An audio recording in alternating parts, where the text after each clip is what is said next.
Bonjour à toutes et à tous, bienvenue à Lettres Saint-Maclou. Lettres a rouvert ses portes au public après un chantier de restauration de plus de 2 ans.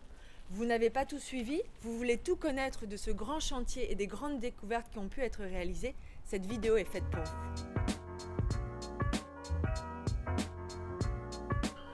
Vous le savez sûrement, Lettres Saint-Maclou est un exemple unique, encore préservé aujourd'hui, de cimetière datant du Moyen-Âge et encadré de galeries, là où étaient entreposés autrefois les os lorsque la terre du cimetière était saturée.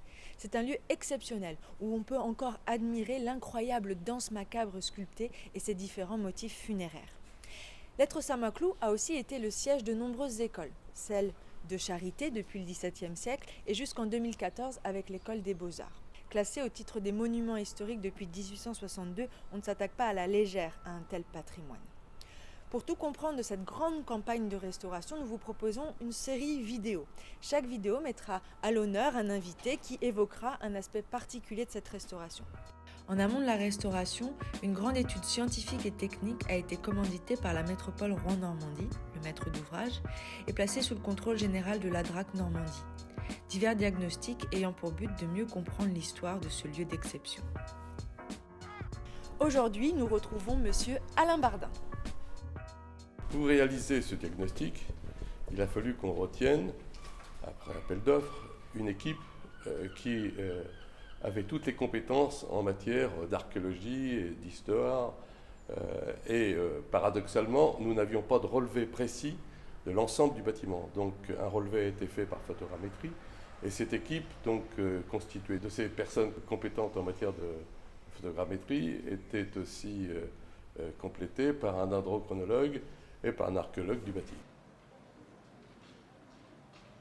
La photogrammétrie, c'est la façon de relever à partir d'une séquence de photos l'ensemble du bâtiment pour en avoir une image très très précise et fine.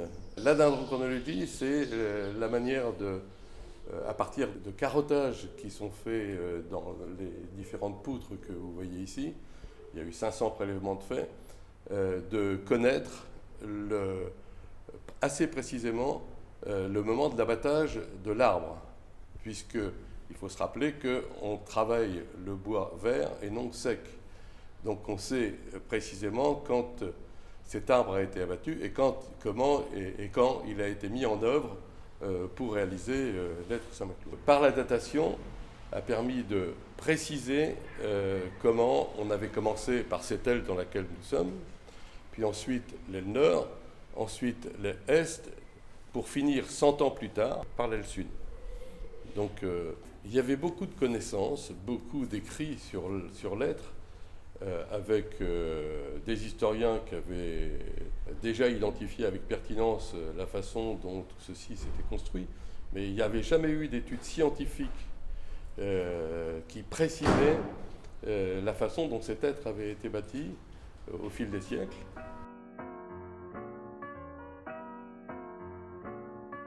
Différentes fouilles archéologiques préventives ont été menées en 2016 dans la cour et les 4 ailes de Lettres, ainsi que 2 fouilles programmées menées par l'INRAP et le CNRS au niveau du calvaire lors des étés 2017-2018.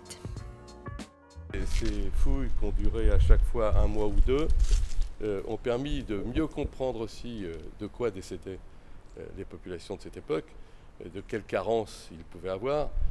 On a retrouvé des carences alimentaires, ils ont trouvé aussi dans ces sépultures et ces squelettes de la syphilis, des os courbes qui témoignaient en fait des métiers que la personne avait pu faire, tout simplement. Les sépultures sont très proches et ils ont creusé jusqu'à 2 mètres sans aboutir au sol naturel. Ce qui veut dire qu'il y a au moins 2 mètres, voire 2,50 m de sépulture. Ils étaient tous à peu près inhumés de la même façon. On n'avait plus le temps, il y avait trop de sépultures, on n'avait plus le temps de mettre les gens dans des cercueils, c'était dans des linceuls. Et ils étaient enterrés toujours à peu près dans le même sens, c'est-à-dire en est-ouest. Un autre élément aussi qui est apparu à travers toutes ces fouilles, c'est pendant le chantier cette fois-ci, parce que là aussi, la DRAC, pendant le chantier, nous a demandé d'avoir un suivi archéologique à la fois du bâti, mais aussi du sous-sol. À chaque fois qu'on creusait un trou, on devait faire appel aux archéologues pour qu'ils identifient ce qu'il pouvait y avoir en dessous. Et dans les caves de l'aile sud, on a fait une fosse pour y loger à l'époque un mont de charge qu'on a abandonné. Et cette fosse a permis d'aboutir au sol naturel. Et on a retrouvé sous les fondations des caves de l'aile sud des cercueils encore bien identifiés. Enfin, quand je dis bien identifiés, c'est-à-dire avec des parois encore conservées. Hein. Tout simplement parce qu'ici, on était dans le marais, dans le marécage pratiquement. Et ça témoigne aussi des premières sépultures de l'origine de la paroisse Saint-Maclou. Voilà. À l'issue du diagnostic, la DRAC a émis des prescriptions sur la façon de restaurer l'être. Et la date de référence pour cette restauration, c'est 1880 qui a été donnée, puisque c'est à cette époque, en 1889, qu'a été fermé le passage que nous avons rouvert récemment. Et donc, l'objectif aussi de la DRAC à travers ces prescriptions, ça n'était pas de restituer l'être dans son état d'origine, parce qu'il aurait fallu détruire l'étage, c'était au contraire de nous demander, en particulier à l'architecte Richard Duplat, de faire en sorte que le grand public comprenne toutes les phases de modification de l'être. À partir de là, il fallait mettre en valeur la totalité des éléments particuliers qui matérialisaient un usage particulier de l'être et la façon dont il avait pu évoluer au fil du temps.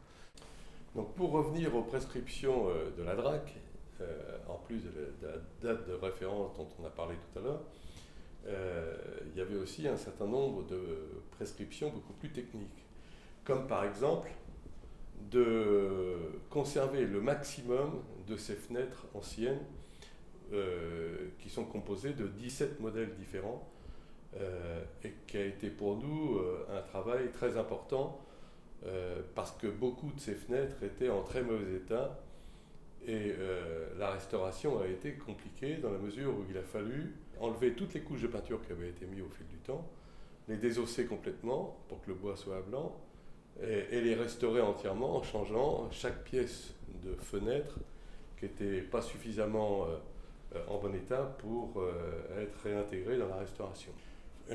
D'abord, ça a été un chantier passionnant parce qu'avant le chantier, il y a eu toutes les études préalables, dont le diagnostic qui a fait découvrir une foule de choses qu'on n'imaginait forcément pas.